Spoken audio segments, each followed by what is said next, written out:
I was 17 the night it happened, but I still remember it like it was yesterday. The desert air was cool against my face, the sky above stretched wide and endless, and the highway before me was a black ribbon cutting through the vast nothingness outside Phoenix. I had spent the evening in town with my friends. Burgers at some greasy joint, a late movie at the rundown theater, the kind of night that felt infinite when you were young. But time always moves faster than you think, and before I knew it, I was glancing at my watch and cursing under my breath. 9:45 p.m. I had 15 minutes to make it home, and I was easily 30 minutes away. My parents weren't the type to lose their minds over a late curfew, but my stepdad had one rule. If I knew I was running late, I had to find a payphone and call. No excuses. The problem was, out here in the middle of nowhere, payphones weren't exactly on every corner. It was just me, my old '79 Ford truck, and the empty desert. The highway was dark, stretching out in front of me like something endless, the headlights illuminating only the cracked asphalt and the occasional saguaros standing tall like silent sentinels. There were no streetlights, no houses, just the soft hum of my tires against the road and the distant chirp of desert insects. And then I saw it. A car, sitting at the intersection ahead, its hazard lights flashing in the dark. I slowed instinctively, my headlights washing over the vehicle. A rusty old sedan, maybe early '80s paint faded to the color of dried blood. It didn't look like it had broken down so much as it had given up. A man stepped out from the driver's side. He was tall, broad-shouldered, maybe late 30s or early 40s, with greasy hair and a face that looked like it had been carved from old leather. His hands hung at his sides as he walked toward me, his movements slow, deliberate, not frantic, not desperate, just controlled. I rolled my window down a crack as he reached the truck. "Hey man, car won't start," he said, voice slurred just slightly. The scent of alcohol rolled off him, thick and pungent. I flicked my eyes to the car. There was another man in the passenger seat, sitting completely still. He didn't wave, didn't smile, he just watched. Something about it made the back of my neck itch. "You drive stick?" I asked. The man nodded. Yeah, just need a push to jump it." A manual car. Push starting it would be easy. I'd done it plenty of times before. Just roll it forward, let it gain momentum, and pop it into gear. Nothing to it. For a second, I considered just leaving, but leaving a stranded guy in the middle of the desert, knowing he'd have no cell phone, no way to call for help? That didn't sit right. People died out here, lost in the heat, wandering too far from their cars. "Yeah, all right," I said, pulling forward slightly to line up behind his sedan. The guy jogged back to his car, and through my rearview mirror, I saw him mutter something to his silent passenger. I put my truck into first gear, gave the car a gentle nudge forward, and within seconds I heard the engine catch. The guy gave me a thumbs up through the window. His friend never moved. I exhaled, shifting back into neutral. Easy, done. But the moment I drove away, I checked my rearview mirror. The sedan had pulled back onto the road, and it was following me.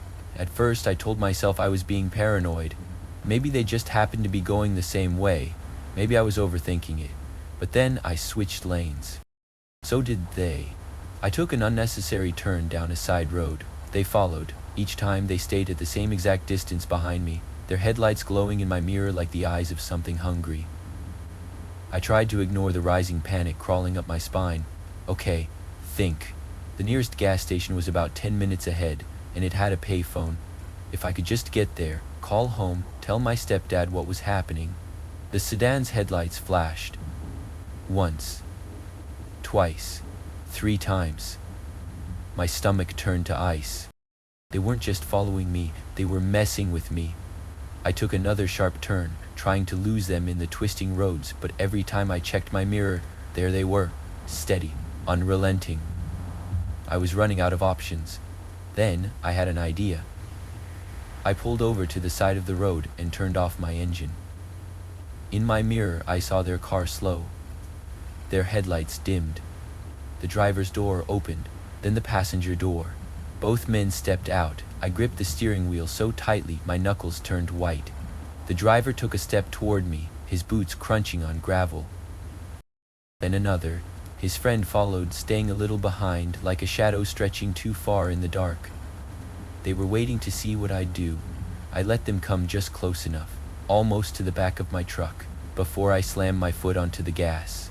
My tires screamed, kicking up dust and gravel, swallowing them in a thick cloud. I didn't look back. I just drove. I flew down that road like the devil himself was on my heels. The gas station came into view, its fluorescent lights glowing like salvation. By the time I pulled up, the lot was empty. No other cars, no people, just the payphone standing alone under the buzzing light. My hands were shaking as I grabbed the receiver, punched in the number. My stepdad answered on the second ring. "Dad," I breathed, "I think these guys are following me." "You at the gas station?" "Yeah." "Stay put, I'm coming." I turned to look at the road. The sedan was gone. No headlights, no movement, no trace of them anywhere. For a long time, I just stood there, phone still clutched in my hand, heart still pounding like it was trying to escape my chest. When I finally got home, my stepdad was waiting on the porch. I was safe. But I couldn't shake the feeling that I had just narrowly escaped something truly terrible. I didn't sleep much after that night. Every time I closed my eyes, I saw those two men stepping out of their car, their faces obscured by the night, their movements too calm, too practiced. I had escaped, but the what-ifs clung to me like a second skin. What if my truck hadn't started? What if they had guns? What if they had reached my door before I hit the gas? My stepdad didn't ask many questions. He just gave me a firm nod when I walked in, like he understood something I didn't. My mom, though, she hovered. Made excuses to walk past my room, asked if I was okay even when I told her I was fine. I wasn't, but what was I supposed to say? That I kept seeing their headlights in my rearview mirror every time I blinked? That every slow-moving car outside my house made my stomach twist? That I couldn't shake the feeling that I'd gotten lucky? That next time I might not? I needed to get out of my own head, needed to think about something else. That's probably why I agreed to the party. Tyler Hayes was one of those guys who never seemed to get in trouble, even when he should have. His parents were the kind that left town for business trips and came back with deep tans and expensive watches. They let him do whatever he wanted, which meant Tyler's parties were the kind of thing people talked about for months. This one was supposed to be huge. Bonfire, music, beer if you knew the right people, and I needed the distraction. The problem was that Tyler lived out in the middle of nowhere, deep in the Montana woods. A long, winding road cut through the trees like a scar leading to his family's enormous property. I had never ridden my dirt bike that far before, but I had my license, and I wasn't about to ask for a ride like a little kid. The party was everything I expected, loud, chaotic, a blur of faces and voices. For a few hours, I let myself relax, let myself pretend I was normal again, that I wasn't still checking over my shoulder every 5 minutes. But as the night stretched on, people started peeling off in 2s and 3s, heading home or crashing inside. By the time I checked my watch, it was almost 1:30 a.m. I was one of the last people there. I thought about waiting until morning, maybe sleeping in my truck, but I didn't want to wake up to the smell of stale beer and regret. So I said my goodbyes, grabbed my helmet, and started my bike. The second I left Tyler's property, the silence hit me. The music and laughter had masked just how deep in the woods I really was. The road ahead of me was long and dark, lined with towering trees that swallowed what little moonlight there was. My bike's headlamp was the only thing cutting through the black. Every now and then, the beam would catch something, a rustling branch, a glint of something unseen, but I told myself it was just the wind, just my mind playing tricks on me. I had been riding for about 10 minutes when I saw movement in the trees.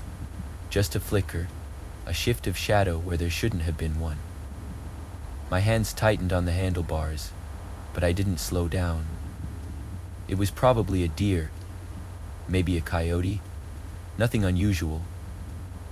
But then something crashed out of the woods and onto the road right in front of me. I slammed the brakes too hard, my back tire locked up, and I felt the bike slide out from under me. Gravel bit into my arms and legs as I hit the ground, but I barely felt it. My eyes were locked on the figure in the road. At first I thought it was an animal, but as I pushed myself up, I saw it was a person, a man, sprawled face down on the asphalt, his body twisted like he had just fallen from the sky. A wave of cold fear washed over me, but I forced myself to move, to get closer, to see if he was alive. Before I could reach him, he stirred, Then, slowly, he stood. He was short, probably no taller than 5'5", but impossibly thin, his clothes hanging off him like they had once belonged to someone twice his size. A filthy hoodie clung to his frame, the fabric darkened by sweat or something worse. His jeans were ripped, his bare feet wrapped in soaked, muddy socks, and his face... Jesus. His skin was pale, almost gray, and his eyes were sunken deep into his skull, wild and darting. But the worst part wasn't how he looked, it was how he felt.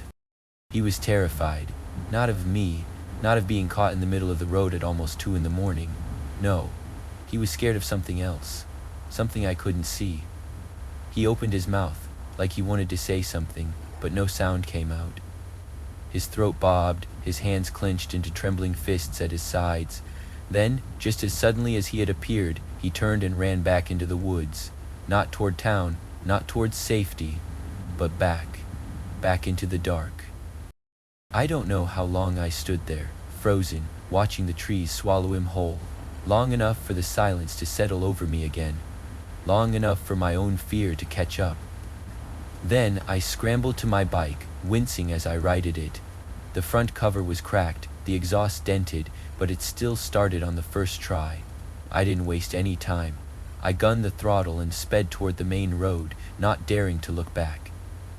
By the time I got home, my hands were shaking so bad I could barely get the key in the door. I woke my parents without meaning to, but when I tried to explain, they just saw the damage to my bike. They thought I had crashed messing around, thought I had imagined the man in the road or made him up as an excuse. But I knew what I saw. For the next week I checked the local news obsessively, waiting for something, an escaped prisoner, a missing person, anything that could explain it. But there was nothing, no reports, no sightings, no one looking for a man who ran barefoot into the woods in the middle of the night, too terrified to speak. And I haven't stopped wondering, who was he? What was he running from? And, maybe worst of all, was it still out there, waiting? I didn't tell anyone else about what happened that night in the forest. Not my parents, not my friends. Not even Tyler when he asked why I looked so out of it the next day. What was I supposed to say? That I saw a man crawl out of the woods half-starved, terrified of something I couldn't see? That he looked at me like I was the last person on earth who might save him before vanishing back into the trees? No one would believe me. Hell, I barely believed myself. But that night, when I lay in bed staring at the ceiling, I kept seeing his face, kept hearing the way the leaves rustled behind him, the way his body tensed, like something was coming. I wondered if he ever made it out of those woods, or if he was still running. The feeling of unease stuck with me for days. It was the same feeling I had after the incident with the 2 men on the highway, like something had brushed too close to me, like I had seen the edge of something dark, something just outside my understanding. It made me question things in a way I never had before, and when Lauren Carter told me her story, I finally realized there are things out there that don't want to be understood.